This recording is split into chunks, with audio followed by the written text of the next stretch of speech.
Katja, onko sulla ystäviä? Muutama. Hyvä. Koska niitä tuskin tulee lisää, kun sä kirjoitat niin kuin kirjoitat. Sä kirjoitat hyvin ja se ei selkeästikään jätä ketään kylmäksi. Miten tämä juttu syntyy? Tolonen on kansansankari. Samuli Tolonen. Vaikka se todellisuudessa näyttää olevan valehteleva ja väkivaltainen mulkku. No joo, okei, ehkä ton vois muotoilla vähän nätimmin. Sä tajutko, kuka se on? Jeesus, melkein. Ainakin tässä kaupungissa.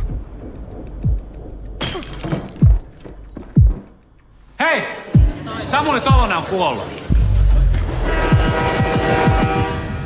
I know he made an investment to Finland a couple of months ago. 2 million euros. Minkä takia Samuli Tolonen löi sua? Saanko esitellä Persocoin? Tolonen aikoi paljastaa, että ne on huijannut kaupungin rahoja tähän kryptovaluuttaan. Lue, mitä Katja Salonen kirjoittaa. Joo, mä luen ja palaan asiaan.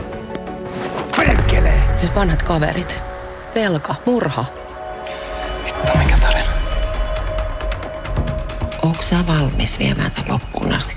Tästä lähtien tässä on kysymys Katja Salosesta. Laske mulla päästä irti! Narsistinen, epäluotettava kusipää, joka kiusaa luotettavia yrittäjiä. Miksi sä jatkat vielä? Mä teen mun työtä.